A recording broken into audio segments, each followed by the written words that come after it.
Benvenuti, buon fine settimana, nuovo appuntamento con il nostro approfondimento. Il punto, oggi insomma il tema principale della nostra trasmissione è ovviamente il maltempo che ha colpito la Sicilia nell'ultima settimana, che ha creato danni, disagi ingenti in alcune parti dell'isola, soprattutto nella fascia ionica, e ci occuperemo ovviamente con gli ospiti nel dibattito di capire insomma non solo la quantificazione dei danni, se già ci sono delle prime stime, se si possono fare, ci sono delle cifre che ballano, insomma restano sempre così incerte, aleatorie per alcuni punti di vista, e poi ovviamente cercheremo di capire come si sta muovendo la macchina della ricostruzione, se è già in moto, quindi la politica cosa sta facendo per chi è stato colpito, ma soprattutto cercheremo di capire di più su questo ciclone, soprattutto se ci sono diciamo delle cose, e ce ne sono tante non dette, che magari i cittadini devono sapere, quindi tutto nel dibattito. L'anteprima ovviamente è dedicata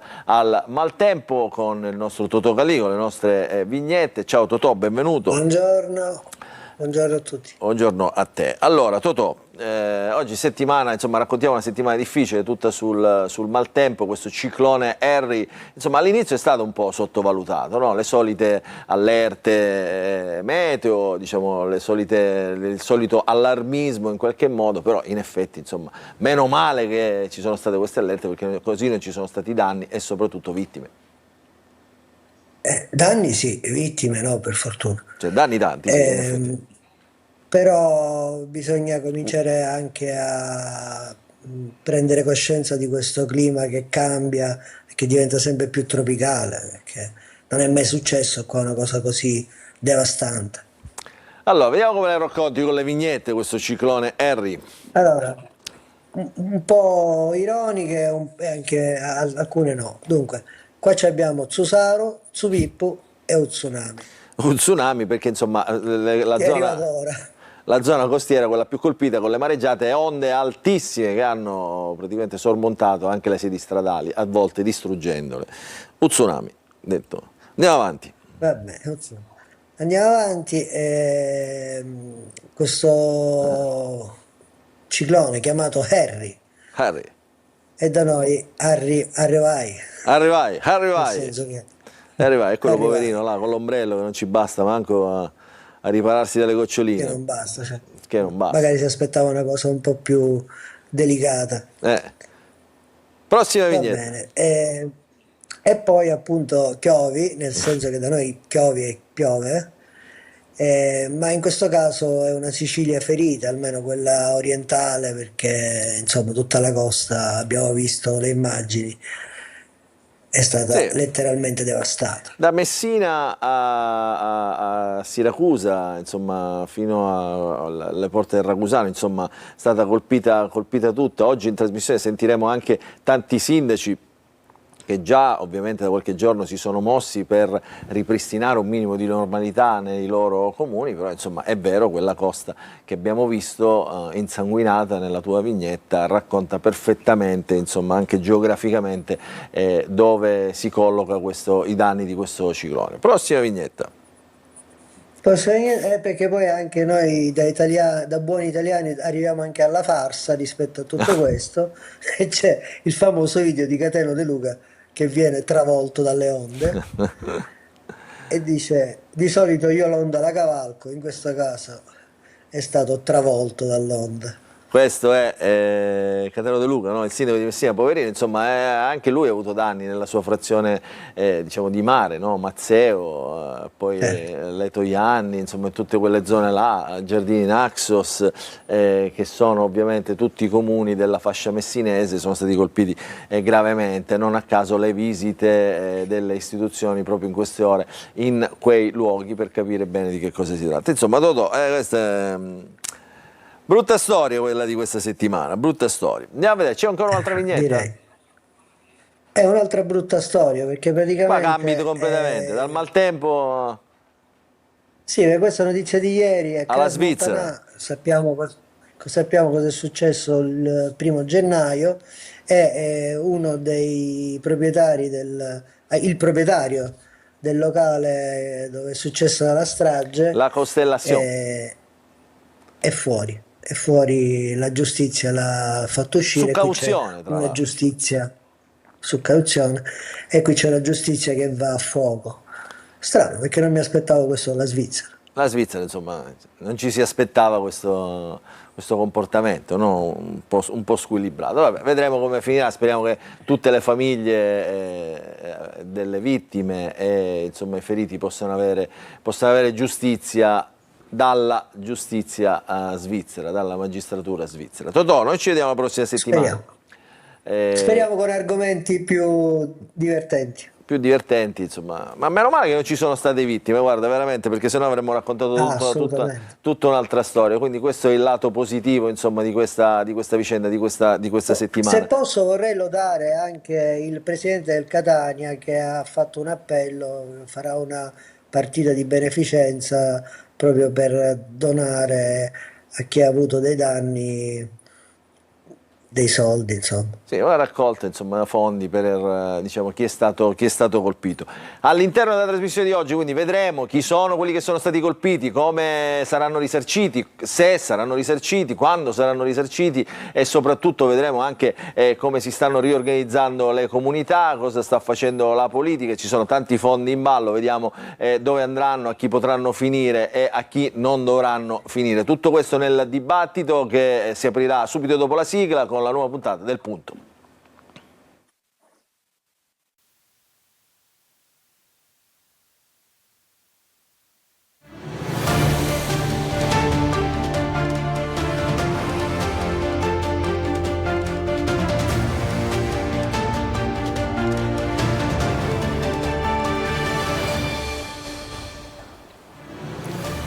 Allora, ben trovati dopo le vignette con Totò Calia, adesso cominciamo la nostra trasmissione, il punto nel dibattito, entriamo subito nel vivo insomma, dell'argomento di oggi che è il maltempo. La Sicilia ha vissuto una settimana davvero incredibile, terribile in alcune sue zone, devastata totalmente dal ciclone Harry, un'ondata di maltempo che non si vedeva da anni, gli storici ricordano addirittura 30-40 anni fa, diciamo, onde, mare, vento così terribile. Insomma, sono state anche misurate le raffiche del vento, insomma, una velocità davvero devastante, come abbiamo detto. Quindi, insomma, adesso cerchiamo di raccontare, perché abbiamo raccontato attraverso i telegiornali, attraverso le nostre emittenti, ogni giorno, più volte al giorno, insomma, il polso della gente.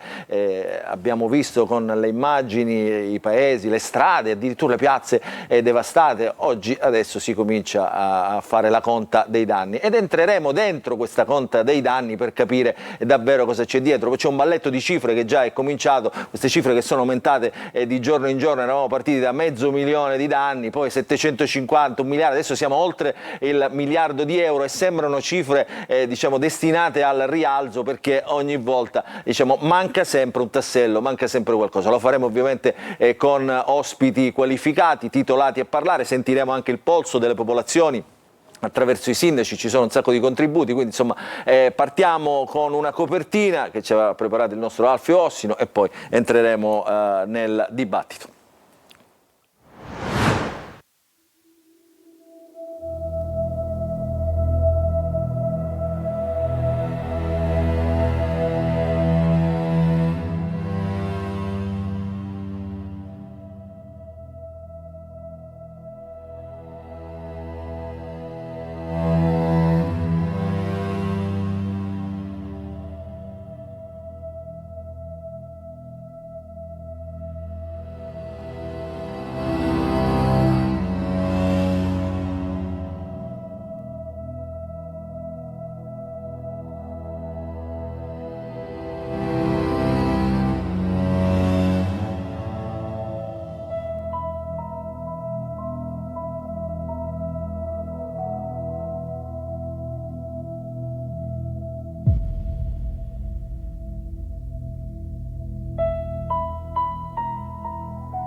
Il bianco e il nero, si vede in questa copertina il mare, la natura, l'uomo, il mare da un lato, l'uomo dall'altro lato. Queste forze si sono scontrate e il risultato è quello che vi faremo vedere oggi. E saluto gli ospiti in studio, il Presidente dell'Assemblea regionale siciliana Gaetano Galvagno, benvenuto Presidente, bentornato, e il Segretario regionale del Partito Democratico, deputato alla Camera del Partito Democratico Anthony Barbagallo. Buonasera a tutti. Il nostro direttore Michele Cucuzza, ciao Michele, ben trovato. A tutti.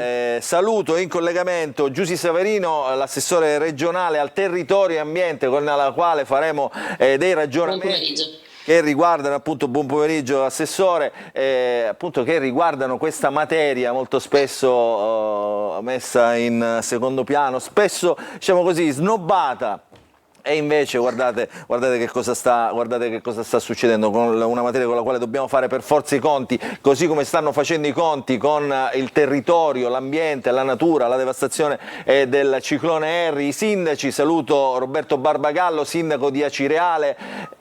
Buonasera a tutti. Benvenuto sindaco, che conta diciamo, alcune delle frazioni più colpite, Santa Maria la Scala, Santa Tecla, insomma tutte quelle zone, Stazzo, insomma tutte quelle zone devastate dalla tempesta. Saluto il sindaco di Santa Teresa di Riva, Lo Giudice, benvenuto sindaco, Danilo Lo Giudice. Che anche lui è abbastanza provato dopo giorni insomma, di come dire, combattimenti in prima linea, perché anche lì Santa Teresa Riva insomma, devastata da questo ciclone. Partirei diciamo, proprio dalle loro testimonianze, no? Sindaco Lo Giudice. Diciamo, da voi è veramente la devastazione, è crollato il lungomare, la strada, la immagine quella insomma, che abbiamo visto tutti dell'auto caduta dentro racconta proprio il vostro territorio. Mancano proprio pezzi di strada, il mare si è ripreso tutto quello che l'uomo gli aveva levato. Ma in realtà non è che si è ripreso tutto quello che gli era levato, questi lungomari sono stati realizzati negli anni 50, 60, quando la spiaggia era lunga circa 200-250 metri, poi il fenomeno dell'erosione ovviamente l'ha ristretta notevolmente. La mareggiata però di queste giornate è un evento straordinario, incredibile. Qua abbiamo un bollettino da guerra, su 3,5 km di lungomare sostanzialmente fruibile ne è rimasto circa 500-600 metri. Abbiamo ripristinato l'erogazione dell'acqua, abbiamo ancora problemi con la luce, il collettore fognario non esiste più, è un bollettino di guerra veramente, c'è l'esercito qui che ci sta dando pure una mano d'aiuto. Insomma, noi stiamo cercando di fare la nostra parte, ma è davvero difficile. Nel frattempo, diciamo, in questi giorni stanno arrivando tutti per mostrare solidarietà, ma anche per dare una parola di conforto a queste popolazioni, per diciamo, incoraggiarli ovviamente anche con la promessa, o meglio la spiegazione che queste popolazioni, questa cittadinanza ha diritto anche a dei rimborsi. Ne parleremo tra un po'. Michele, io intanto farei il punto della situazione, saluto te, saluto anche il nostro Antonio Condorelli che ovviamente ci ha raggiunto, ciao Antonio. Siamo qua, il momento è molto caldo e soprattutto la scommessa troppo importante non solo per il presente ma per il futuro. Allora Michele, dicevamo, abbiamo raccontato questa settimana da Tregenda, cioè davvero una cosa incredibile. Sì, terribile. Volevo dire che cosa ci aspetta. Allora, lunedì prossimo Consiglio dei Ministri che dichiarerà lo stato d'emergenza, quindi Roma immediatamente interviene e nominerà anche un commissario. Nel frattempo però la Regione Sicilia ha già detto, il Presidente Schifani, che è stato in sopralluogo oggi nelle zone più vicine al catanese, diciamo, ha detto siamo pronti a collaborare con interventi d'urgenza, quindi stanno studiando provvedimenti immediati con fondi regionali per fare ripartire anche le attività imprenditoriali, il turismo e poi naturalmente ovviamente il ristoro per quello che riguarda le popolazioni rimaste senza casa. Questo è un po' un po' la situazione, quindi lunedì mattina Schifani ha convocato una riunione d'urgenza dei dipartimenti e degli assessorati competenti proprio per individuare le procedure per snellire, perché lui ha spiegato chiaramente il governo farà, come dire, i suoi interventi alla sua strada, nel frattempo noi dobbiamo Allora, facciamolo così, Michele, facciamolo sentire, poi intervengono anche i nostri ospiti sulle parole del presidente Renato Schifani.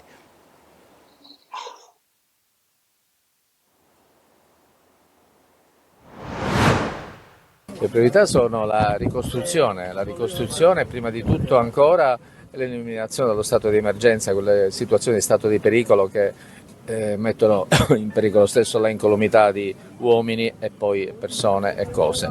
Il sistema di prevenzione è retto, non si registrano per fortuna danni alle persone, ma questo non ci esime da essere veloci. Io sono certo che non mancheranno i finanziamenti, le risorse finanziarie. La scommessa è i tempi.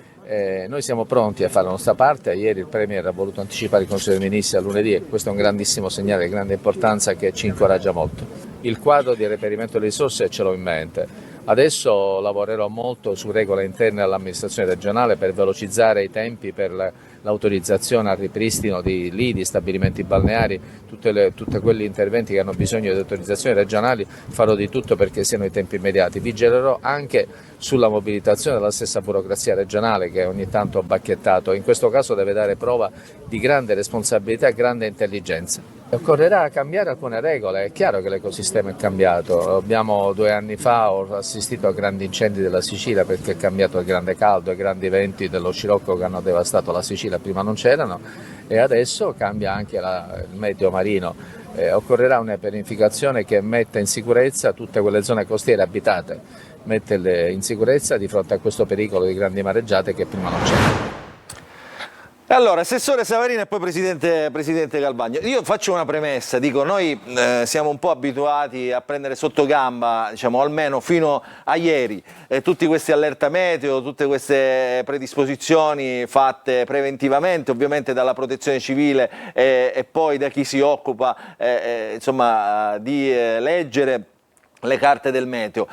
Questa volta meno male che ci si è pensato prima, perché davvero l'allerta è stata fondamentale. Oggi contiamo danni, tanti danni, ma fortunatamente non contiamo vittime. Le ultime alluvioni, gli ultimi eventi climatici estremi hanno portato anche in Italia a vittime, soprattutto quelli che tra l'altro stanno in giro e sono trascinati poi dai corsi d'acqua. Noi abbiamo visto, insomma, al di là di certi cretini che si fanno i selfie davanti alle onde, diciamo, rischiando la loro incolumità personale, anche quelli sono stati, diciamo, arginati dalle forze dell'ordine che hanno controllato intere porzioni di territorio. Assessore Saverino. Sì, l'allerta ha funzionato, hanno funzionato la protezione civile, il collegamento con i comuni, le COC comunali, ma i volontari e il corpo forestale, i vigili del fuoco. C'è stata una sinergia che ha funzionato e anche il senso di responsabilità dei cittadini, a parte qualche balordo idiota che purtroppo mette a rischio se stesso, ma mette a rischio anche i soccorritori quando loro fanno delle cose che ovviamente non dovrebbero. Ma comunque ha funzionato, non contiamo vittime. Il punto è che il nostro è un territorio fragile, il cambiamento climatico ci mette davanti ad alcune scelte. Io dal momento del mio insediamento ho sempre detto, e mi è testimone il presidente Galvagno che è lì, che volevo più risorse per l'erosione della costa. Ho cercato di reperirne il più possibile, abbiamo riprogrammato dei fondi che riguardavano per rifinanziare una vecchia graduatoria, 64 milioni, e questa è andata bene. Quella graduatoria nella scorsa legislatura aveva fatto un balletto tra dissesto idrogeologico e il Dipartimento Ambiente, e poi i fondi andarono usati per il Covid, quindi ci ritroviamo con una vecchia graduatoria non più finanziata, e l'abbiamo finanziata. Abbiamo messo 54 milioni, 58 sugli FSC, e questo è già partito, già siamo nelle interlocuzioni con i comuni, l'integrazione documentale fondamentale. Sono riuscita a reperire degli interventi straordinari grazie a un lavoro che ci ha visto convergere con il MASE, e anche grazie al governo Meloni, che i 21 interventi che ho proposto ce li ha finanziati tutti e 23 per 53 milioni, sono tra dissesto e anche opere di erosione della costa. Ho ancora un residuale di 12 milioni che stiamo per mettere in bando, ma sono ovviamente pochissimi. Ne approfitto di questa occasione per fare un ulteriore appello, l'ho già fatto anche per iscritto nelle riunioni con l'ANCI, ho sollecitato tutti i sindaci che mi vengono a trovare, che sollecitano la risoluzione di problemi di barriere, pennelli, insomma tutela delle loro coste. Bisogna avere progetti anche di fattibilità, ma caricati su Rendis, che è una piattaforma indispensabile, un presupposto tecnico giuridico indispensabile, perché serve anche per la valutazione del rischio. Quindi se loro non riescono a caricare su Rendis questi progetti, non possono accedere al finanziamento. Quindi è un presupposto tecnico assolutamente necessario. C'è una nota di servizio, no, Assessore, questa dedicata proprio ai sindaci. Aspetti che non lo sento. C'è una nota di servizio dedicata proprio ai sindaci. Presidente Galvagno, poco fa, diciamo fuori onda, quando ho detto fortunatamente non ci sono vittime, lei ha avuto qualcosa da dire? No, assolutamente, bisogna fare un plauso, e mi associo alle parole dell'assessore Savarino circa la macchina organizzativa che ha funzionato, ma ha funzionato anche la grandissima collaborazione da parte dei cittadini, delle forze dell'ordine, dei sindaci, che hanno attuato tutti i sistemi possibili per cercare di attenuare quello che era un grandissimo pericolo annunciato. Però il merito va certamente alla grandissima collaborazione dei cittadini, che forse anche in funzione di tempi molto brutti come quelli del Covid erano abbastanza preparati a poter rimanere 1 o 2 giorni a casa. Ma un ringraziamento va non solo alle forze dell'ordine, all'esercito, ma a tutti i volontari.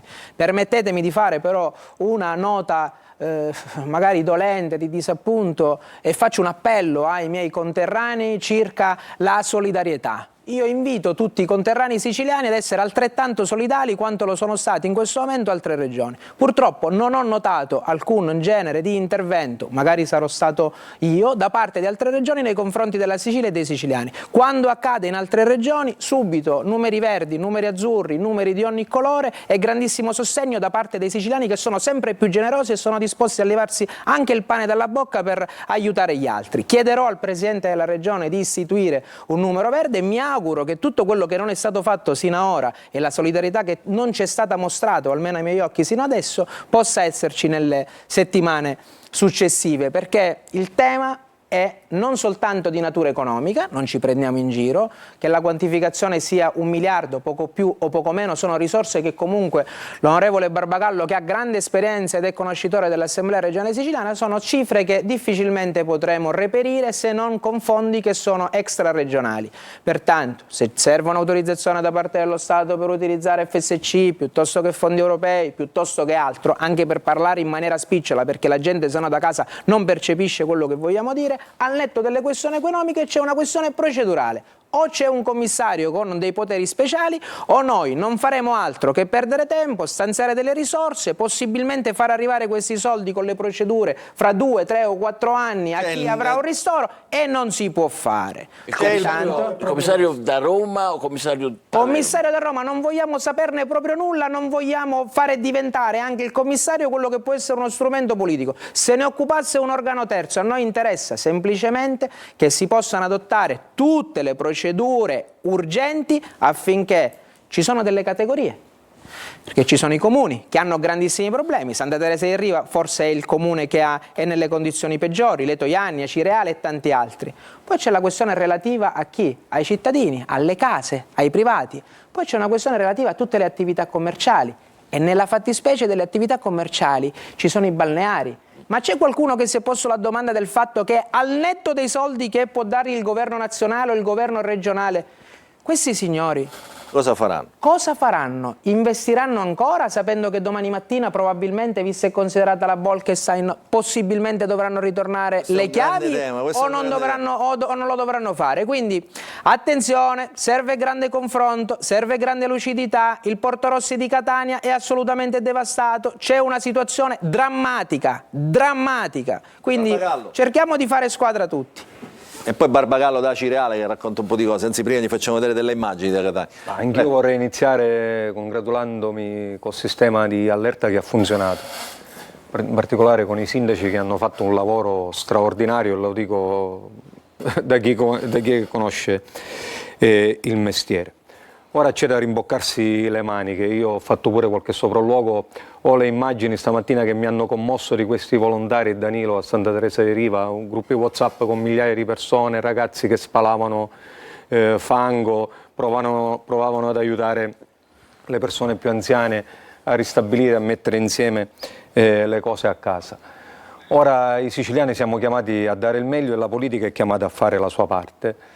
A partire da quello che accade a fine mese, perché già ci saranno le scadenze di fine mese, quindi non è che saranno poi a fine anno. Il Presidente della Regione dice che voleva sospendere mutui e pagamenti, ovviamente. La Regione può sospendere quelle di competenza della Regione, noi abbiamo presentato, ed è questa la prima proposta del Partito Democratico, al milleproroghe l'altro ieri l'emendamento che differisce tutte le scadenze contributive e fiscali al 1° gennaio 2027 e speriamo che la maggioranza lo voti e che sia anche la posizione del governo, perché c'è gente che non ha più la sede fisica dell'esercizio dell'impresa. Guardi, glielo faccio vedere, vediamo. No, lo so, vediamo, dico, lo faccio prima di vedere arrivarci ai nostri telespettatori. A Santa Tecla, a Stazzo o a Letoianno, a Santa Teresa Riva non c'è più il ristorante, quindi queste persone le scadenze fiscali non le possono più pagare. Io però perché voglio vedere il servizio? Perché voglio vedere il servizio di Catania? Perché a Catania, ad esempio... E poi però mi ridà la parola, perché per la par condicio con 5-6 di centrodestra, uno di centrosinistra, almeno dobbiamo cedo i miei minuti. Oggi dovrebbe essere la politica, diciamo. Oggi dovrebbe essere la politica la trasmissione. Guarda come ride Barbagalla. C'è poco a ridere, però siamo messi malissimo. No, allora, guardiamo questo servizio a Catania. Abbiamo messo insieme un po' di immagini diciamo, di devastazione, anche per capire chi è stato toccato e come e dove. Guardate. Il racconto di Francesco Gigante e Simona Mazzone. Dicevo, allora, Barbagallo, torno da lei. Quelle case, diciamo, distrutte, e poi voglio sentire anche Barbagallo, diciamo, nel tempo ovviamente sono state costruite, erano a poche decine di metri dal mare, oggi la normativa non prevederebbe nemmeno, no, diciamo, di stare così vicino. No, le faccio un po' diciamo, di voce di popolo in questo senso. Ristoranti sul mare, l'altro giorno Musumeci parlava di assicurazioni che ormai sono obbligatorie per le attività, però sembra oggi che seppur le assicurazioni non rimborseranno questo evento, questa calamità naturale, queste attività, se non hanno le assicurazioni, non potranno accedere ai fondi pubblici per essere rimborsati. Insomma, la burocrazia da un lato, diciamo, le normative che ormai sembrano essere vecchie dall'altro lato, e poi queste situazioni che sono ormai così cristallizzate. Come fai a spostare il borghetto di Stazzo o di Santa Maria la Scala da là? Dove lo metti? Cioè, non puoi, non si può. E poi sento il sindaco di Cireale, Giusy Savarino, l'assessore, insomma. Io non cadrei in facili luoghi comuni. Dobbiamo essere oggettivi. I danni li hanno subiti anche le case realizzate a metà dell'Ottocento ai primi del Novecento. Per un dato, secondo me, oggettivo, il clima è cambiato. Ne dobbiamo prendere tutti atto, con buona pace dei negazionisti che per anni hanno detto che invece le ragioni erano altre. A fronte di un cambiamento evidente del clima dobbiamo immaginare pure che tipo di ricostruzione facciamo. Una ricostruzione che deve essere sostenibile e che deve essere immaginata perché dobbiamo mettere in conto che eventi come questo fra 7, 8, 10, 12 anni possono ricapitare e quindi il territorio deve essere pronto ad affrontare questo tipo di eventi. Ma quello scusi, però io dico, la domanda è, Stazzo resta là, adesso dico, o se ricostruiscono quelle case, ricostruiranno quelle. Cioè però ci possono fare una serie di interventi di mitigazione come quelle che sono state a mare, certo, con i blocchi di cemento, allungando la costa. Sono interventi che in alcune parti sono stati fatti e che hanno funzionato. Sono interventi che si fanno in tante altre regioni, da noi in Sicilia pure si sono fatti e che bisogna fare. Quindi secondo me questo è un aspetto significativo, quello del tipo di ricostruzione. Sindaco di Cireale. Sì, chiaramente le case da sistemare, da ricostruire, lì staranno, continueranno ad esserci. E non ci sono case abusive o comunque ci può essere qualche difformità. Sono state No, proprio per questo, perché la casa abusiva la butti giù ed è finita, la risolvi, diciamo. Sono state realizzate sicuramente in epoche diverse e chiaramente dobbiamo pensare oltre alla sistemazione anche al futuro e quindi a tutte quelle opere idrauliche marittime che si possono realizzare. E per questo vi dico che sino ad oggi, almeno nella città di Acireale, noi amministratori ci siamo occupati molto del dissesto idrogeologico attraverso l'assessorato della Savarino, e oggi mi dovrò occupare di realizzare studi di fattibilità e progetti da inserire nel Rendis, così come dice l'assessore, che riguardano la fascia costiera e quindi l'erosione costiera, perché ne viene fuori un problema anche per il futuro. Quindi condivido quanto detto da tutti, soprattutto dal Presidente Galbagno, che ha aperto discussione su vari fronti, sia la parte pubblica sia la parte privata. I danni sono veramente ingenti e bisogna pensare non solo alla parte pubblica ma anche a tutte quelle iniziative volte a ristorare tutte quelle strutture ricettive che da ieri non lavoreranno più. Mi riferisco alla possibile cassa integrazione in deroga, mi riferisco al ristoro delle strutture che non avranno come dire, un profitto. Insomma, le iniziative da fare sono tanti e diciamo, toccano un po' tutti i ministeri o tutti gli assessorati della regione siciliana. Noi sindaci siamo e continuiamo a essere in prima linea. Oggi è venuto il presidente Schifani e dalla prossima settimana cercheremo di capire quali interventi fare anche in somma urgenza, perché la regione ha stanziato questi 70 milioni. Oltre alla polizia dobbiamo fare anche dei piccoli interventi che servono per esempio ai pescatori. Non ci dimentichiamo che c'è la marineria, i pescatori, per esempio a Riposto non esiste più un porto, quindi i pescatori devono trovare un posto dove andare. E anche i fondali, guardate che dal punto di vista ambientale anche i fondali sono stati modificati totalmente, quindi i temi sono tanti, veramente tanti, e oggi siamo qui. Da dove ripartite voi, Barbagallo? Da dove ripartite? Ma noi già abbiamo ripulito, diciamo, le strade, la parte, diciamo, pubblica, abbiamo ridato acqua, abbiamo ridato già è un luce. costo, no? Cioè, facciamolo capire ai nostri telespettatori che ripulire da quel disastro. Certo che è un costo, infatti la regione siciliana, il presidente Schifani ha fatto bene a mettere a disposizione 70 milioni per le somme urgenze in tutta, diciamo, la fascia costiera che è stata, diciamo, devastata, quindi è un costo per i sindaci a cascata, quindi per la regione siciliana. E abbiamo preso in somma urgenza delle ditte proprio per liberare tutto e ridare acqua, luce, insomma, alla popolazione. Questo è il primo obiettivo. Dopo si penserà già dalla prossima settimana alla ricostruzione, a quelle somme urgenze che servono per fare rientrare per esempio i pescatori nei piccoli porti, perché io avevo dei pescatori a Pozzillo con il porto diciamo spaccato, non possono più lavorare e chiaramente chiedono di poter riniziare ad aprire la loro attività, quindi ci sono anche delle piccole somme urgenze che servono a ripristinare anche momentaneamente quelle strutture, quelle infrastrutture che servono per esempio ai pescatori.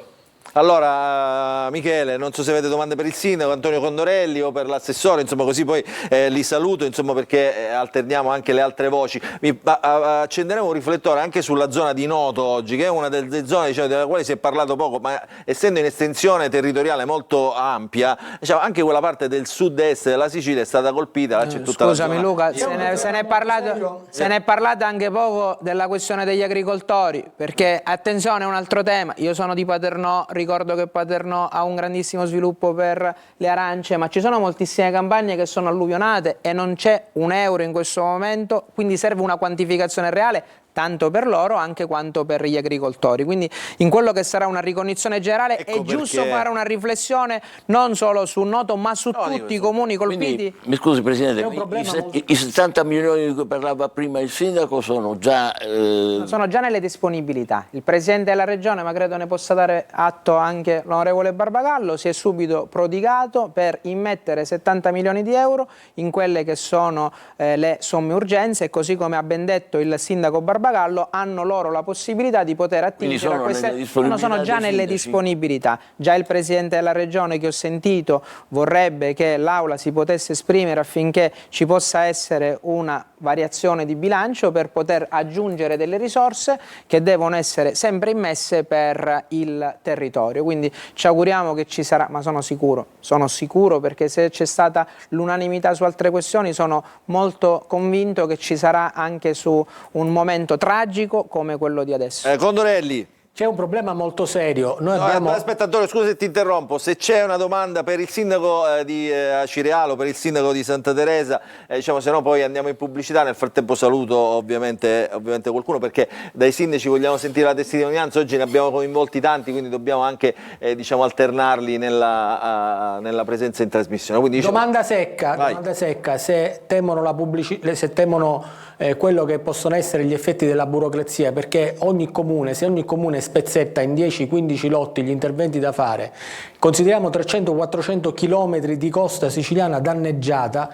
c'è il rischio che ci si trovi di qui a 2-3 mesi, quando inizierà la stagione estiva, con le coste, con le attività imprenditoriali, gli interventi da fare che saranno nelle morse dei ricorsi al TAR, opposizione, blocchi, aumento dei prezzi, poi c'è quello che interviene, poi c'è l'impresa che fallisce, poi ci sono quelli arrestati. Allora è necessaria l'istituzione di un ufficio speciale a livello nazionale, con un provvedimento della Presidenza del Consiglio che istituisca un ufficio speciale per coordinare e organizzare questi interventi, affrontando una sfida essenziale mai fatta, che è quella della pianificazione territoriale, che vuol dire immaginare oggi come sarà la Sicilia delle coste che noi consegneremo ai nostri nipoti e ai nostri pronipoti. È in grado questo sistema, e vedo l'assessore che annuisce, di vincere questa sfida, non solo di affrontarla, perché già sarebbe qualcosa. La domanda ovviamente anche all'assessore. Allora, sindaco Barbagallo e sindaco Lo Giudice, e poi andiamo in pubblicità. Sono d'accordo con quanto detto dall'onorevole Galbagno sul commissariamento. Ritengo che però una struttura unica, un commissario da Roma, non sia facile, insomma, gestire tutta la costa la costa orientale, quindi magari un commissario a monte, e poi non lo so se si può fare nominare noi sindaci come subcommissari o certo che si può fare, che si può fare, è quello che si deve fare. Ritengo che ci voglia una struttura a monte da Roma, un commissario, e poi i sindaci, subcommissari, perché siamo coloro che conosciamo il territorio, coloro che siamo stati presenti e saremo sempre presenti, se vogliamo snellire diciamo, la burocrazia, se no veramente il problema diventa questo. Io sono fiducioso perché a differenza del mio collega la costa di Stazzo e di Santa Tecla poggia sulla pietra lavica. Chiaramente Santa Teresa di Riva ha delle problematiche diverse, perché chiaramente la strada poggiava sulla sabbia, quindi per me è più facile andare a recuperare la strada e ripartire e sistemare, diciamo, i lungomare, mentre su Santa Teresa, nelle altre coste sabbiose, è più complicato. Però ripeto, io sono d'accordo per il commissariamento, ma date potere ai sindaci, che ognuno per ogni comune cercherà di intervenire e di riconsegnare nel più breve tempo possibile il lungomare o insomma le spiagge ai cittadini. Io, se posso, prego, Lo Giudice, prego. Dico, ne parlavamo ieri con il presidente Galbagno, che peraltro ringrazio perché nonostante non sia la sua provincia è già venuto 2 volte, credo domani sia la 3ª volta, e questo per noi è fondamentale e importante. È chiaro un fatto però, che una struttura commissariale centrale va bene, ma i soggetti attuatori devono essere i sindaci, perché con tutto il rispetto diversamente sarà un massacro. Io su 3,5 km di lungomare ne ho salvati forse 500-600, e quindi è chiaro che solo per la messa in sicurezza ci vorranno centinaia di migliaia di euro per fare le recinzioni, parliamo, non per mettere in sicurezza le infrastrutture. Attualmente ci sono ancora 500 famiglie senza luce, con l'acqua siamo riusciti forse a salvarci. La fognatura, la condotta principale della fognatura, che in questo momento sgorga a mare e che non c'è modo di ripristinarla in tempi celeri. Cioè, questa è una catastrofe di dimensioni assurde e non può essere affrontata con una semplice struttura o un'unica struttura o un commissario e basta. C'è la necessità comunque che i singoli comuni, i singoli sindaci siano soggetti attuatori e che soprattutto vengano dati ai sindaci poteri derogatori, perché le risorse sono importanti, ma se non c'è la deroga rispetto a quelle che sono le procedure normali, ci vorranno 4-5 anni solo per i pareri ambientali e non è plausibile o possibile una cosa di questo tipo. Di questo ovviamente ne abbiamo parlato anche con il Presidente Schifani, che ringrazio perché è stato qui con noi, è stato presente, anche il Ministro Musumeci. È chiaro però che oggi c'è una necessità fondamentale. Le nostre comunità senza i lungomari sono delle città morte, Certo. non esistono più. Certo. Danilo, un istante. Danilo, ascolta, al netto del fatto che la struttura commissariale ritengo che sia indispensabile con un commissario che poi sia di concerto con i sindaci, però senza prenderci in giro, siccome i cittadini vogliono delle risposte immediate, tu sei un ottimo amministratore, il sindaco Barbagallo è un altro ottimo amministratore, ma se entro, sto facendo un esempio, 9 mesi, 6 mesi, queste tempistiche non vengono in qualche modo, non vanno avanti perché c'è l'inerzia da parte di qualcuno, permettimi che ci deve essere secondo me qualcuno che possa sostituirsi a quei sindaci che magari potrebbero avere, non vuole essere un processo alle intenzioni, ma delle competenze inferiori rispetto a quelle che avete già dimostrato sul campo. Questo è soltanto per dire che stavolta non si può perdere del tempo, ci vuole una tempistica, ci vuole un cronoprogramma. Noi dobbiamo sapere che da qua a 3 mesi dobbiamo fare la messa in sicurezza, da qua a 9 mesi devono essere stanziate le risorse, da qua a 1 anno devono partire i lavori. Se si potesse fare anche prima, ben venga, però scendendo nel realpolitik dobbiamo entrare anche in quelle che poi sono le carte che devono camminare, che l'onorevole Barbagallo sa bene quanto sono lunghe queste carte che camminano, e per fare questo, oltre ai sindaci, ci vuole un organo che sovrintenda tutti quanti i sindaci che sono stati colpiti. Tra l'altro, solo un inciso sui tempi. Antonio, dobbiamo andare in pubblicità, Okay. Antonio, siamo veramente fuori. Tra l'altro proprio in quella zona del Messinese, quella è la zona, no, lo giudice mi dia conforto, è la zona interessata diciamo dal raddoppio ferroviario, quindi quelle strade servivano anche diciamo, per smistare traffico, insomma merci, materiale di risulta. Guarda, attualmente ovviamente i mezzi del raddoppio ferroviario non possono transitare perché la Riviera Ionica è divisa a metà.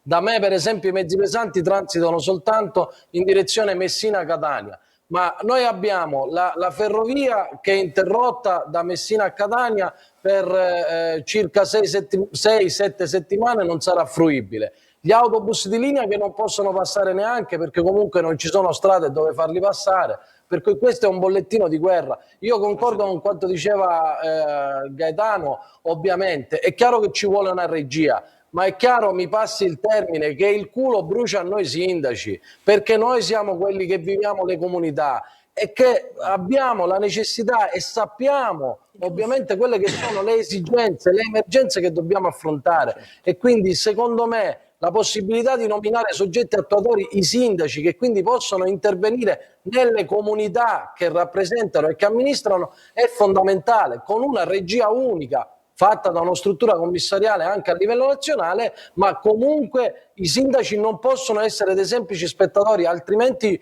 finiamo in quelle pastoie burocratiche di cui parlava Gaetano, di cui parlava il Presidente Calvagno, che i nostri concittadini questa volta non ci perdoneranno né ora né Allora, grazie Sindaco Lo Giudice, ci fermiamo per la pubblicità, abbiamo sforato un po', saluto anche il Sindaco di Cireale Roberto Barbagallo, grazie Sindaco per essere stato con noi, buon lavoro. Grazie a voi, grazie a voi. Bocca al lupo a entrambi, ci fermiamo, pubblicità, poi torniamo con altri ospiti.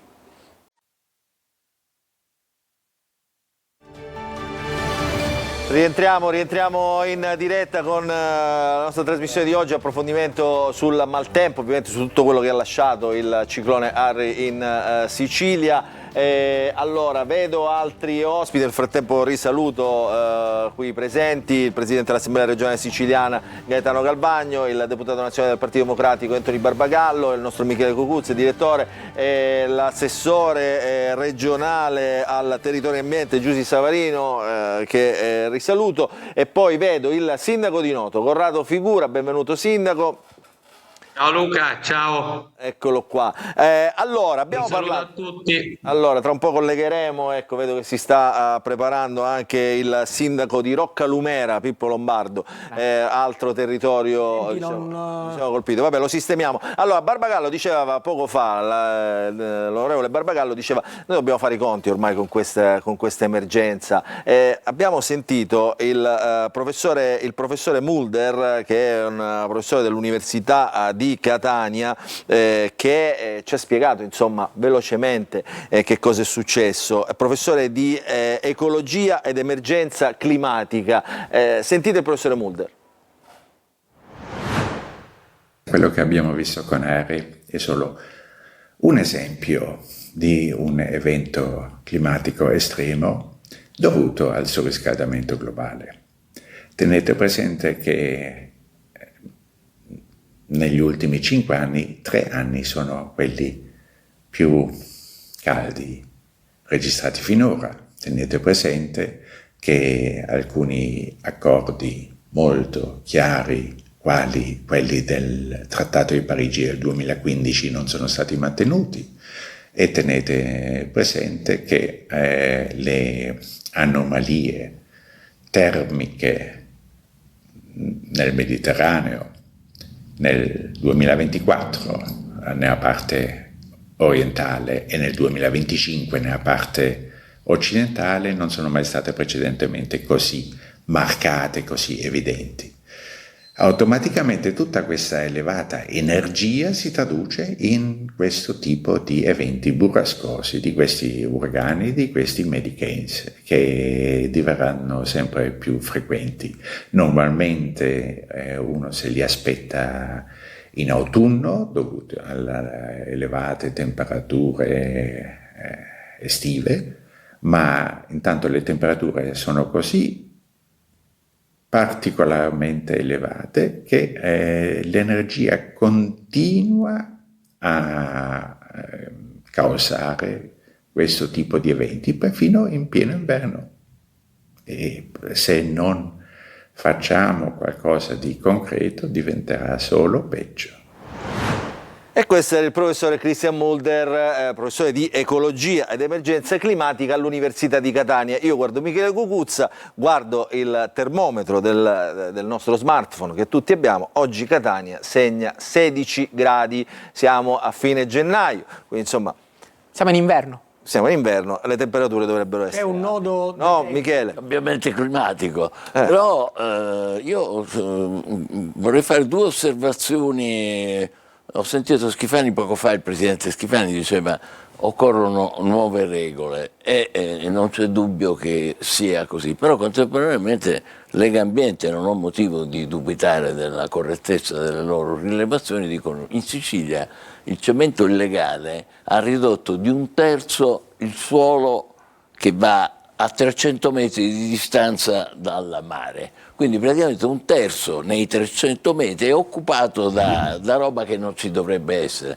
E allora ci sarà un gran lavoro da fare per immettere e rendere pratiche queste nuove regole. Secondo, lì poco fa abbiamo sentito Santa Tecla, Citretta, ma noi ci ricordiamo le mareggiate terribili del 2023, che abbiamo raccontate anche noi. Ieri abbiamo sentito dal nostro telegiornale che questi ancora aspettano i soldi. Che stanno arrivando adesso, cioè i soldi 3 anni fa stanno arrivando adesso. Di che stiamo parlando allora? State venendo incontro a quello che ho appena detto. La risposta o è immediata o poco serve, e la fattispecie dei liti balneari è ancora differente rispetto a qualsiasi altra. E soprattutto ha ragione il sindaco a dire, nel momento in cui noi siamo senza lungomare, il mancato introito. Chi va nelle località di mare se non può fruire né nei lidi né dei ristoranti? Quindi sarebbe un cimitero annunciato. Stiamo attenti. A me interessa molto, diciamo, la prima parte del discorso, questa dell'erosione costiera, delle emergenze climatiche. Ma io confermo che l'assessore Savarino non ha fatto altro che dire mettiamo i soldi, ma assoluta, ce l'ha più che chiara, anche perché lei è stata presidente della commissione quinta nella passata quarta, scusami, nella passata legislatura, e ha fatto un ottimo lavoro. Non lo dovrebbe sapere, al Parlamento nazionale era lui. No, perché erano colleghi. Ma quello che dice l'assessore Savarino è quanto di più vero, perché quando si mette nella prevenzione, se la prevenzione funziona, non ci sono questo genere di C'è un problema serio di tempi. Al netto del fatto che comunque questo, credo, evento calamitoso Non so quale sistema potesse attenuarlo Però rispetto lo stesso è stato detto nel 2023, uguale, è stato detto... Ma Cecco Andrelli forse voleva dire una cosa. No, perché fai? No, nel senso... Completa, Michele. Autoriamoci liberti.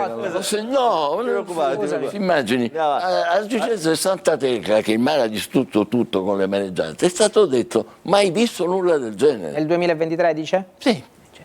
Però effettivamente, diciamo, anche... C'è un problema di tempi. Dai Antonio, prego. Il problema di tempi è questo, si parla di 3 mesi per mettere in sicurezza le zone costiere danneggiate. Entro 3 mesi il miglior aiuto che può arrivare concreto è quello che le attività inizino la stagione estiva.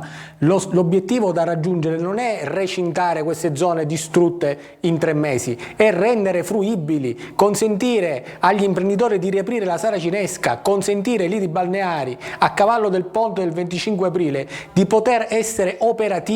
Non c'è altro obiettivo di risanamento che possa prescindere da questa tempistica. Tutto il resto, ma voi pensate che sia possibile pensare a coloro che stanno programmando i tour o i flussi turistici? Guarda Antonio, pensare a un hai ragione, guarda, aspetta un attimo, guarda, senti questa testimonianza, questa è un'imprenditrice balneare a Catania, ecco. L'abbiamo sentita, questa sta in America, fa la spola, insomma, fa avanti e indietro, ovviamente c'è un'attività che lavora nei 3-4 mesi estivi a Catania, sul lungomare, proprio su quel lungomare che abbiamo visto che non c'è più. Sentitela. Esatto. Sentitela.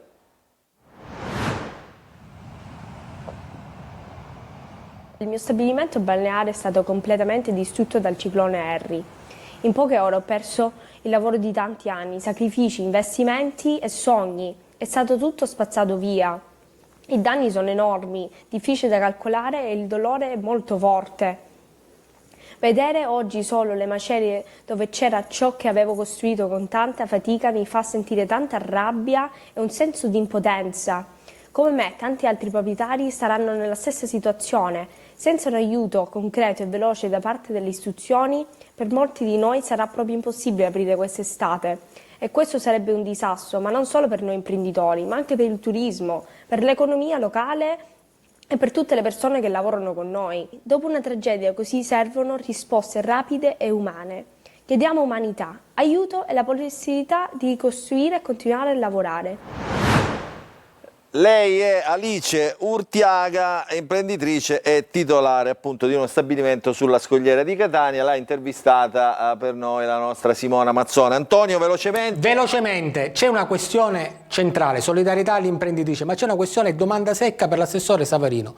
Cara assessora, ma è possibile che si realizzano queste strutture sul mare? Perché noi sappiamo che c'è un divieto assoluto a 150 metri dal mare, ma queste strutture restano permanenti. Cioè la regola qual è e quale deve essere per il futuro? Possiamo fare un ristorante di 400 metri quadrati sul mare o sulla spiaggia e poi lamentarci quando arriva l'ondata? Devono essere smontate queste strutture? È finita il requisito della stagionalità delle strutture? Oppure noi con le concessioni balneari deroghiamo a tutto e rendiamo stabile e fisso e quindi creiamo cubatura lì dove è impossibile per attività economiche? Cioè è possibile? Qual è la regola e quale dovrebbe essere la regola? Allora, è chiaro che adesso bisogna attenzionare la pianificazione che i comuni stanno facendo dell'utilizzo del demanio marittimo, perché alcune di queste coste non è facile che ritrovino gli spazi idonei per i balneari. E quindi i PUDM andranno fatte con grande attenzione. Noi stiamo intanto lavorando per cercare di ristorare anche i balneari, perché anche lì i balneari hanno nel loro rischio di impresa le mareggiate, ma questa, caro Cucuzza, non è stata una mareggiata, questo è stato un ciclone, un evento catastrofico assolutamente mai visto. Quando ISPRA ha registrato, io ho visto i report, nelle sue boe un'onda di 16,6 metri, cioè 5 piani di un palazzo, non è una mareggiata, è un ciclone che si è avventato contro le nostre coste, devastando non solo la parte ionica, perché devo dire, ieri sono stata io nei sopralluoghi, ci sono danni anche nell'Agrigentino, Linosa è combinata malissimo, non ha più strade, non ha più molo, quindi veramente stiamo parlando di un evento catastrofico unico, per cui noi chiederemo nell'ordinanza ministeriale delle misure straordinarie proprio per i balneari, per i ristori balneari.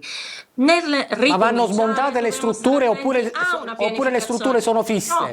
È una domanda importante, assessore. Vengono autorizzate. Alcune vengono autorizzate a restare tutto l'anno, non si va in maniera lineare per tutti, altre sono smontate come la normativa prevede. Ma anche su questo, come sulle case, attenzione, io voglio fare un appello, perché ha ragione anche il collega Barbagallo, non facciamo di tutta l'erba un fascio, stiamo parlando di piccoli borghi marinari dove ci sono delle case che erano case dei pescatori costruite nel Novecento, costruite prima certamente della legge del 77, per cui erano case che poi negli anni si sono trasformate in case vacanze, in ristoranti, ma che avevano quell'origine. Queste case adesso col cambiamento climatico il mare le ha devastate perché ovviamente non hanno più spiagge e quindi questo ciclone è diventato molto più invasivo, saranno ricostruite. Le piccole realtà abusive è chiaro che non saranno ricostruite ed è chiaro che non avranno ristori, ma non cominciamo a pensare, come sempre succede quando un danno succede in Sicilia, che noi siamo tutti brutti, sporchi e cattivi ed abusivi. Quando succede in Liguria, in Emilia, in Veneto è invece un danno dovuto da catastrofe, dovuto da evento eccezionale. No, l'evento eccezionale è stato anche qui e non parliamo di abusivi, parliamo di case di pescatori, parliamo di realtà che negli anni poi sono state utilizzate in maniera diversa. Scusi Assessore, bisogna ripensare la costa a questo punto, cioè come diceva Barbagallo, bisogna ripensare interventi in mare per salvaguardare le realtà. Questo sicuramente lo dico dal mio insediamento, sto cercando di reperire risorse ovunque e ne abbiamo già avute tante. Ma me le dice un paio di, me le dice 2 o 3 interventi di quelli visibili che hanno avuto proprio questo scopo, cioè salvaguardare la costa. Che per esempio Santa Teresa Riva per esempio ha avuto un finanziamento proprio per l'erosione della costa ed era già andata in gara. Purtroppo ancora i lavori non erano iniziati. È stata questione di tempo. C'è anche un problema di tempistica, per tornare ai temi delle autorizzazioni ambientali, di tempistiche che non si riescono a comprimere. Io il 19 gennaio, prima ancora che iniziasse il ciclone, ma vista l'allerta, avevo semplificato l'iter autorizzativo per entrare nelle nostre spiagge con i mezzi pesanti per cercare di tutelare le nostre coste. Questa normativa semplificata rimane anche adesso per pulire le spiagge, ma ci sono delle norme su cui io non posso derogare perché sono dettate dalla 152, che è una normativa nazionale, per cui se non hanno poteri speciali i commissari, il commissario, io non posso fare niente. Posso sollecitare la CTS, che peraltro da 2 anni ha un'accelerazione incredibile sui lavori, non abbiamo ritardi atavici come era una volta, ma ci sono delle tempistiche delle autorizzazioni ambientali che sono veramente lunghe, quindi i poteri speciali può essere l'occasione. Ecco, io purtroppo ho un ottimismo innato. Anche da questo tristissimo evento noi potremo cogliere l'occasione per bypassare alcune normative e riuscire a intervenire anche rispetto alla tutela delle nostre coste e all'erosione costiera con tempistiche diverse, in deroga, con dei fondi che possono arrivare in Sicilia proprio per questa occasione. Io sono convinta che dal lavoro che possiamo fare noi insieme al governo nazionale e con certamente tutti i parlamentari di tutti i partiti che da questo punto di vista sono consci e consapevoli di quanta necessità ci sia in questo momento di intervenire celermente a tutela del nostro territorio, possiamo avere l'occasione per risolvere anche problemi che fino ad ora hanno avuto dei ritardi. Mi dicono dalla regia sulla sanatoria che non ha risposto Galvagno però. Ho risposto a Galvagno di cosa? A me quale domanda è stata fatta? Ho risposto a tutte le domande, anche quelle che non mi sono fatte. Qual è la questione? Rifalla. La questione appunto... Io ho capito che se stai parlando con l'assessore Savarino, se mi riformula la domanda io rispondo serenamente. No, la domanda insomma che è stata fatta precedentemente, prima di parlare bisogna fare semplicemente quello che è previsto dalla legge. Certamente non si può pensare oggi, seppur umanamente ci può dispiacere, a quello che è un sistema che è stato basato sull'abusivismo. Bisogna assolutamente stare vicini, come ho già detto prima, ai comuni, successivamente a chi ha delle attività, ai privati cittadini e poi chiaramente fare delle regole assolutamente serie. Ha ragione l'onorevole Barbagallo perché la conformazione è cambiata, cioè il mondo è mutevole, la natura cambia, ne è testimonianza non quello che dice Galvagno, che non ha l'esperienza del professore che prima è intervenuto, ma lo dicono gli studiosi, lo dicono gli scienziati. Allora, pertanto, nella visione globale probabilmente dovrà essere fatto qualche accorgimento. Allora, le deroghe, scusi, Presidente, le deroghe di cui parlava l'assessore sono quelle che, come dire, faranno capo al commissario stabilito da Roma? Stabilito certamente dal Presidente del Consiglio dei Ministri, che potrà istituire un ufficio speciale dove ci sarà un commissario che, secondo il mio punto di vista, deve coordinare i sindaci, perché, così come ho detto prima, ci sono dei sindaci molto preparati, competenti e rapidi, e talvolta può capitare che determinati sindaci magari siano un tantino più lenti. Allora che facciamo? Lasciamo da parte ancora determinati sindaci e intere popolazioni? No, ci deve essere qualcuno che in qualche modo possa accompagnarli in un percorso molto difficile. Non facciamo l'errore di cercare qual è la cura e nel frattempo il paziente è morto. Dobbiamo essere assolutamente immediati. Allora, sappiamo già il nome di questo commissario? Non ho idea, non mi interessa. Con le sue entrature romane, insomma. Ma quale entrature romane? Io se devo c'ho le entrature di governo qua. Chi sarà il solito Bertolaso di turno? No? Ma le ribadisco, mi auguro soltanto che non sia considerato il commissario un posto di sottogoverno. Il commissario deve essere una persona che deve accelerare l'iter burocratico. Non è uno scherzo quello che è accaduto, forse non ci si sta rendendo conto del danno che c'è e del mancato introito che ci sarà e ci potrebbe essere in queste... Perché noi stiamo calcolando 1 miliardo e 100, 900 milioni, ma tutti i soldi che non entreranno nelle casse del ristoratore, del lido, degli alberghi. E anche stiamo attenti. Allora, ci dobbiamo fermare. Michele, io ti saluto perché devi andare a fare il telegiornale della sera. Grazie per essere stato con noi. Grazie a qualcuno degli ospiti. No, io sono qua.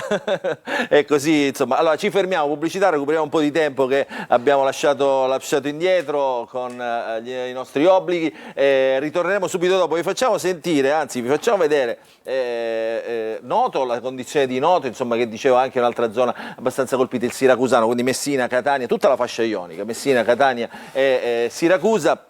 Poi ci colleghiamo anche con Roccalumera, c'è il sindaco che vedo, insomma, già, eccolo qua, buon pomeriggio sindaco, il sindaco Lombardo, sempre in giro ovviamente a capire che necessità ha il suo comune. Dopo la pubblicità.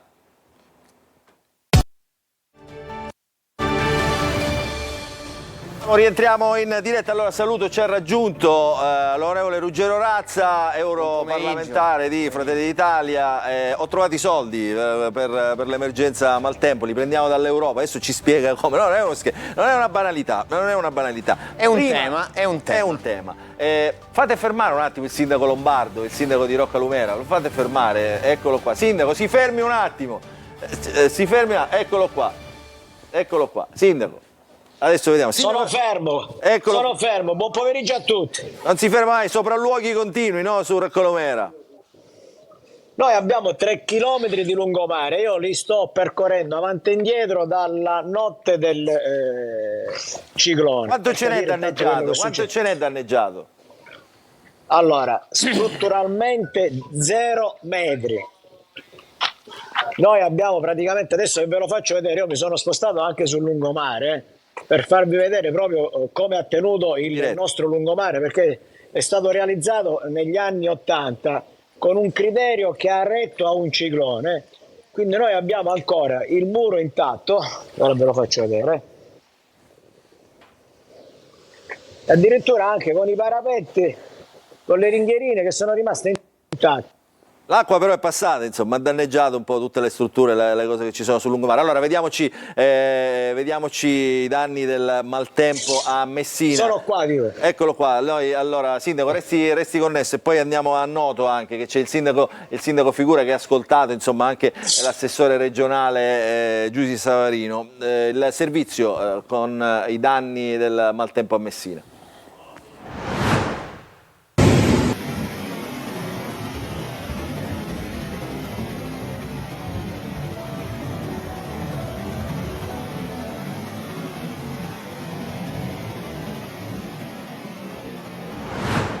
Rientriamo in diretta nella trasmissione di oggi. Questo era appunto, in questo servizio c'era anche il sindaco Lombardo, insomma, che ha chiesto a gran voce aiuto dal governo nazionale proprio nelle ore immediatamente successive alla mareggiata ai danni. È stato ascoltato, insomma, vedremo adesso come finirà. Allora Razza, io ho detto, diciamo, con un mezzo sorriso poco fa, ho trovato i soldi perché anche i soldi dell'Europa possono essere utili, no, a questo in caso. questa legislatura noi abbiamo partecipato con votazione del Parlamento europeo per l'accesso al meccanismo di solidarietà in molti eventi climatici che si sono verificati, anche quello lì per esempio che si è verificato nel centro Italia a Bologna. Ci sono alcuni strumenti, uno è il meccanismo europeo di solidarietà che prevede un intervento dell'Unione Europea quando i danni raggiungono almeno l'1,5% del PIL del territorio interessato dalla calamità. Poi c'è la revisione di metà termine dei fondi di sviluppo e coesione che ha consentito di poter intervenire, e questo è uno strumento già attivabile immediatamente. C'è poi il tema dell'utilizzo del fondo di sviluppo e coesione che ha messo a disposizione lo Stato, come è accaduto, faccio l'esempio di un altro caso di ricostruzione, dopo il sisma del centro Italia.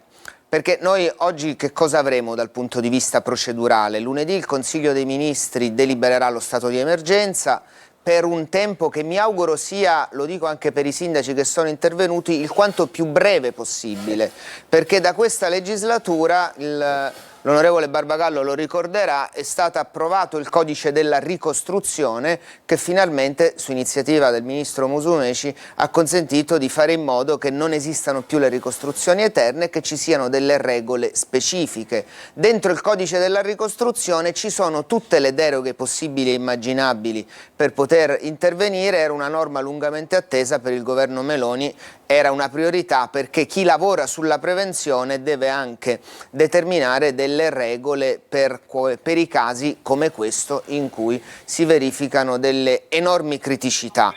Io penso che intanto c'è un tema che è quello lì di quantificare bene i danni, perché la quantificazione dei danni consentirà di comprendere a quali degli strumenti sarà necessario rivolgersi. Lo stanziamento della Regione e del Governo nazionale di lunedì consentiranno a tutti gli amministratori di agire in deroga e di poter, attraverso il coordinamento della Regione, determinarsi per tutti gli interventi più immediati.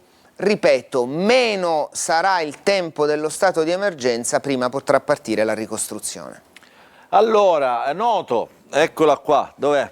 Sindaco di Noto, Corrado Figura. Dicevo, territorio anche questo devastato, abbiamo delle immagini proprio che ci ha inviato lei stesso per fare vedere, insomma, qui siamo di fronte a un altro tipo di costa, come diceva poc'anzi, non mi ricordo chi, però dice, il sindaco di Acireale dice qui c'è la pietra lavica nella costa ionica, lì insomma la sabbia è di altro tipo di gestione. Sindaco, come sta andando?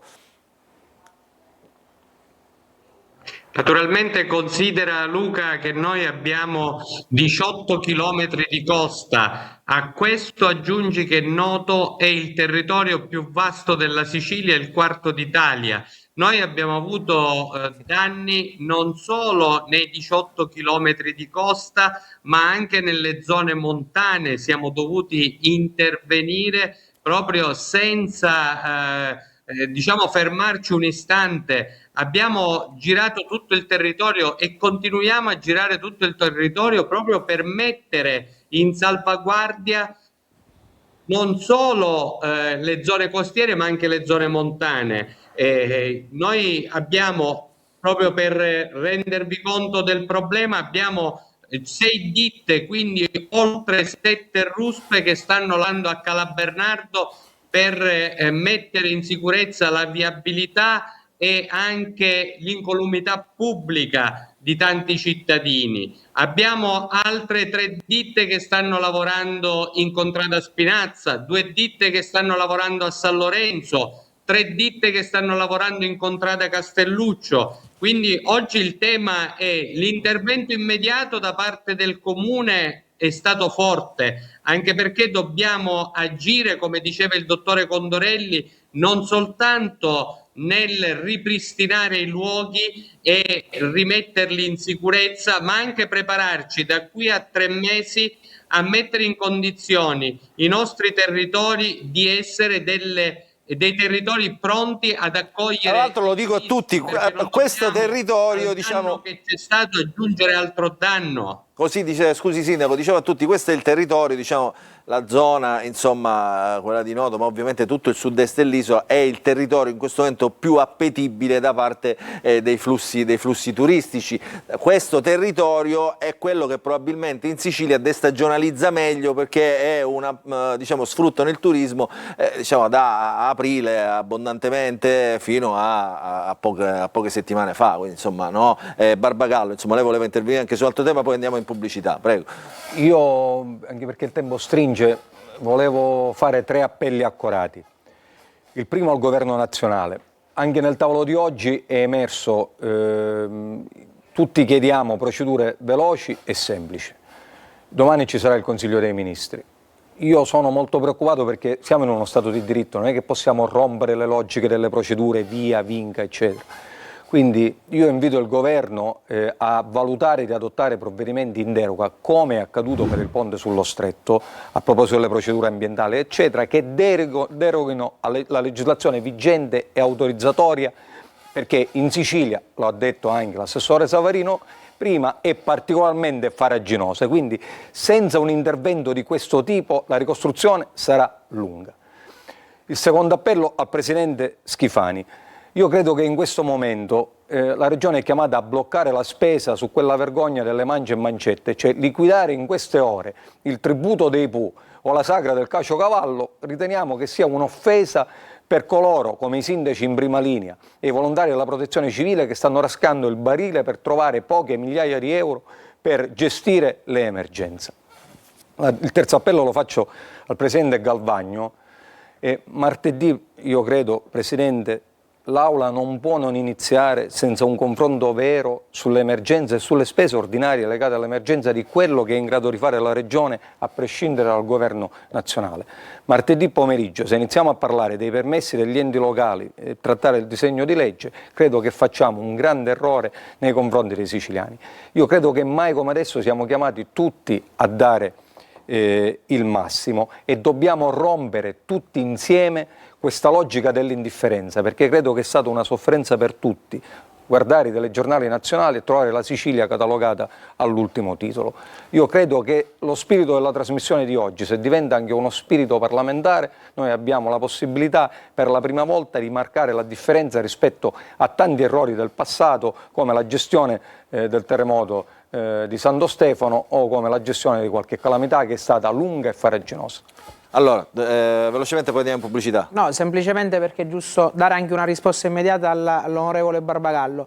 Uno, è giusto ricordare anche a chi ci ascolta che già da 2 anni non ci sono all'interno delle finanziarie alcune norme che riguardano associazioni, spese, sagre o caciocavallo, al netto del fatto che secondo me in tutti i casi gli assessorati devono avere la possibilità anche di dare qualche piccolo patrocinio per intervenire in comunità che sono spesso dimenticate, forse anche dal Signore. La seconda questione è che così come viviamo in uno Stato di diritto, all'interno del Parlamento, come ben sa l'onorevole Barbagallo, esistono delle regole. L'appello che lui mi fa è già nelle corde, perché è mia intenzione convocare una conferenza dei capigruppo che possa modificare quello che era già stato discusso.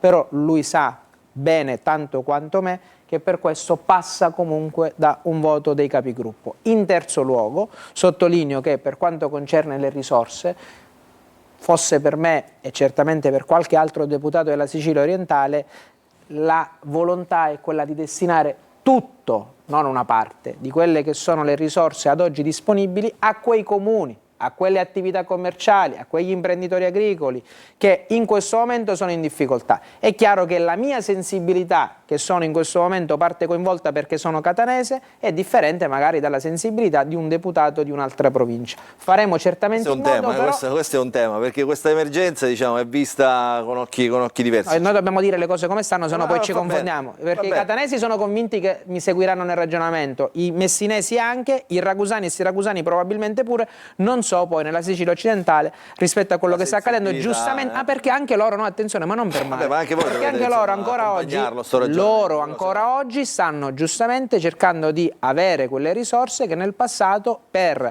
eventi similari magari non hanno potuto ristorare. Allora ci fermiamo, pubblicità, un attimo Razza, ritorniamo subito dopo la pubblicità. In diretta nell'ultima parte della nostra trasmissione, non so se, eccolo qua, adesso ci vediamo, come dire, invito gli ospiti ad ascoltare anche l'intervento che stiamo per mandare, che è l'intervento dell'ingegnere Salvo Fiore. L'ingegnere Salvo Fiore è il direttore della ferrovia circumetrea, cioè la metro di Catania. Abbiamo chiesto se ci sono stati danni appunto al sistema metro Catania. Sentite cosa ci ha risposto appunto in questa intervista che ha realizzato la nostra Simona Mazzoni. Gli eventi degli ultimi giorni hanno danneggiato in maniera significativa una parte dell'infrastruttura della metropolitana di Catania. Mi riferisco alla bretella di collegamento tra la rete in esercizio e il porto, dove c'è la rimessa per il deposito del materiale rotabile. Questo tratto di linea, come molti catanesi sanno, perché una volta era in esercizio anche la metropolitana, costeggia la parte della scogliera al margine dell'impianto di ferrovia dello Stato e fino ad arrivare al porto dove c'è il nostro deposito. Le mareggiate hanno divelto il binario e contestualmente però l'acqua proveniente dal mare ha invaso la nostra sede, si è canalizzata all'interno dell'officina e purtroppo ha rotto la tampogliatura al margine del fabbricato, è entrata all'interno e lì ha allagato uno dei 3 treni che era stazionato nel deposito, che ha riportato dei danni significativi. Anche gli altri 2 treni che erano nel piazzale purtroppo sono stati interessati dai detriti che venivano giù dal tratto di sede ferroviaria e quindi sono stati significativamente danneggiati. In definitiva, in buona sostanza i danni riportati, oltre al tratto di binario che collega il deposito con la linea ferroviaria lungo quasi 700 metri, che è proprio quello a ridosso della scogliera, che è totalmente danneggiato, a divelto. Tra i danni ci sono anche questi 3 treni che purtroppo sono significativamente danneggiati. Globalmente abbiamo quantificato i danni intorno a 8 milioni e 3. Ma la cosa più critica è che adesso non possiamo disporre immediatamente del deposito officina, quindi manterremo l'esercizio con l'attuale materiale rotabile che garantisce comunque le frequenze che abbiamo adesso, ma purtroppo probabilmente sotto Sant'Agata non riusciremo a aumentare in maniera significativa le frequenze dei treni così come ci auspicavamo. Immaginate che uno dei 3 treni era proprio un treno che stavamo per mettere in esercizio adesso sotto Sant'Agata per dare un servizio ancora più performante. Comunque voglio rassicurare i cittadini catanesi che riusciremo, grazie al sacrificio dei dipendenti di FCE, a dare un ottimo servizio, nonostante che ha sempre caratterizzato la metropolitana di Catania. Quindi i danni e disagi anche alla metropolitana di Catania si ripercuoteranno su Sant'Agata, perché ci saranno meno treni a disposizione dei cittadini che dovranno aspettare qualche minuto in più alle fermate della metro. Barbagallo, diciamo, siamo veramente in chiusura, restiamo proprio sulla questione emergenza, soldi, come devono arrivare questi soldi? Basterà insomma il Consiglio dei Ministri? Io non la penso come l'onorevole Razza, io credo che l'FSC vada destinato per lo sviluppo della Sicilia, per il fondo per completare la Siracusa-Gela, la Nord-Sud, per il raddoppio ferroviario di Catania, opere che aspettiamo da anni. Sarebbe più utile che le risorse venissero prese ad esempio dall'annualità del ponte sullo Stretto, che ammonta a quasi 1.918.000.000, tutti... Che è nell'FSC? No, l'annualità di quest'anno è di competenza dello Stato, così arriverebbero... Nell'FSC della Sicilia c'è 1.300.000.000 di euro di ma ponte non è l'annualità di quest'anno. No, il tema è, siccome hai detto una cosa come se io avessi... No, un conto è l'FSC che deve restare alla Sicilia, un conto è che l'annualità di quest'anno... Sì, ma rifare una strada è un investimento di coesione. Ma non è l'investimento per lo sviluppo della Sicilia, queste sono opere di riparazione che ben potrebbero essere utilizzate col miliardo disponibile, tanto il ponte entro il 31 dicembre del 26 non inizia, quindi è disponibile. Risponderò quando ho la parola. Prego. Benissimo utilizzato. No, intanto il tema delle risorse è legato a delle scadenze e quindi c'è una valutazione che deve essere compiuta perché il Fondo di Sviluppo e Coesione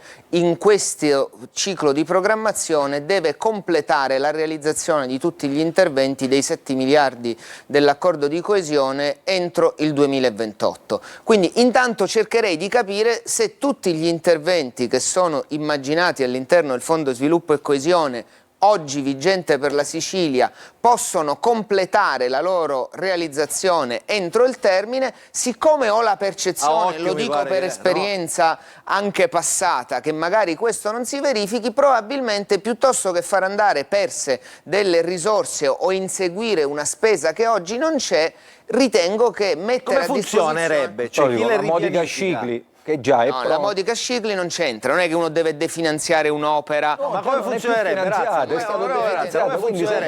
Se l'opera, diciamo, se il finanziamento è destinato a quello... In questo momento tutti gli interventi infrastrutturali che si stanno realizzando in Sicilia con risorse del vecchio Fondo di Sviluppo e Coesione o con una programmazione del nuovo Fondo di Sviluppo e Coesione sono i più importanti interventi. Ricordo che quando il centro-sinistra, ma non mi pare la giornata per fare polemica, governava a livello nazionale nella scorsa legislatura, la Sicilia ha messo 700 milioni di euro del proprio Fondo di Sviluppo e Coesione per realizzare la Catania-Ragusa. Quindi diciamo che da questo punto di vista abbiamo idea di come devono vorrei capire come funziona. Il punto è che non vorrei che si facesse demagogia. Se noi vogliamo escludere la demagogia, prima di chiederci il problema di quali saranno le norme derogatorie necessarie per gli interventi che dovranno essere autorizzati e la quantità delle risorse che saranno necessarie per interventi infrastrutturali, gli storie altro, ragionevolmente ci vorrà almeno qualche mese. Oggi noi siamo in uno stato di emergenza. Chi finanzia gli interventi che coprono lo stato di emergenza? Lo ha fatto il governo regionale stanziando 70 milioni di euro, lo farà il governo nazionale attingendo al fondo per le emergenze. In questo periodo si completerà un'idea di qual è il totale dell'investimento necessario, di tutto ciò che sarà necessario per la ricostruzione, di quali norme dovranno essere derogate e quali no, perché altrimenti diventa tutto una meravigliosa propaganda e rischiamo di anticipare dei temi. Noi chiediamo che l'FSC resti per gli interventi che entro il 2028 vanno definiti e che riguardano lo sviluppo della Sicilia, e ci sono e già sono stati individuati.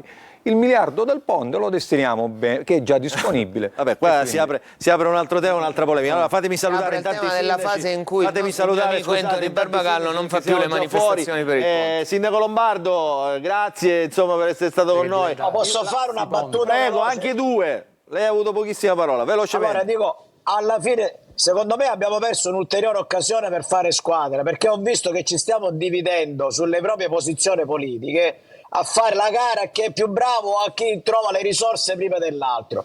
Qua ancora non abbiamo capito quello che è successo, a mio avviso, e consentitemelo. Qua è una tragedia che se non viene presa subito in considerazione da tutti, mettendo da parte le proprie posizioni politiche, dal governo regionale e dal governo nazionale, la Sicilia è morta. Che lo hanno fatto entrambi, sindaco. Il sindaco, sia il governo regionale che il governo nazionale.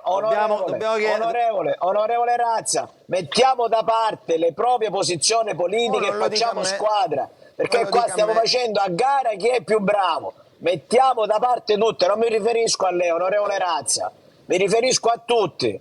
O mettiamo da parte le proprie posizioni politiche e facciamo squadra e facciamo fronte comune, o la Sicilia morirà, perché soltanto girando il territorio, noi come stiamo facendo da sindaci, i deputati che dovrebbero fare tutti, comunità, per capire l'entità dei danni che sono stati causati da questo evento eccezionale, se non lo capiamo subito sarà la morte.